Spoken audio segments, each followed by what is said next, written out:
ప్రభు నామమున స్తోత్రం. మీ అందరికీ నా రాష్ట్ర గారికి నా వందనాలు. దేవుడు నాకు పోయిన సంవత్సరం పొలం వెళ్ళానండి. పొలం వెళ్ళినప్పుడు కొంచెం ఇట్లా జరిగింది.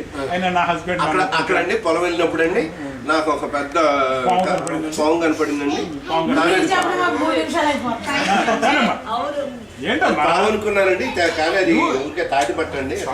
పెద్దమ్మలు ఎవరున్నారు ఇక్కడ? పెద్దమ్మలు మామయ్యలాగా హస్బెండ్, అక్క, అన్నయ్య, భార్య, వదిన, ఇంకెవరున్నారు? దేవుడు మమ్మల్ని ప్రేమించి ఆయన వస్తూ ఆయన చేద్దాం మాకందరినీ మంచి వ్యక్తుల్ని మా ఫ్యామిలీలోకి తీసుకొచ్చారు. మా బావగారు కానీ, వదిన కానీ, శేఖర్ కానీ అందరూ మమ్మీ తాతయ్య గారి ప్రార్థన వల్ల, మమ్మీ ప్రార్థన వల్ల మమ్మీ రోజు ప్రే చేసేవారు. నైట్ టైం పడుకునేవాడు కదా అసలు మా కోసం. మరి ఎంతమంది ఎవరు రహస్యంగా అనుకున్నా కానీ మా ఫ్యామిలీలో దేవుడు చూపించాడు. అదేవిధంగా మా అన్నయ్య కూడా సేవకు సమర్పించుకున్నారు.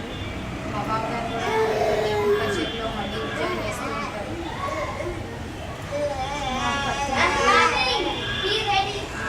కొంచెం ప్రాబ్లం ఉంటారు. అప్పుడు నేను దేవుడికి సమర్పించుకున్నాను బాబుని. ఇంకా మేము కూడా మీ అంతా మంచిగా ఆత్మీయంగా ఎదుగుతుంది ప్రార్థించుకున్నాం.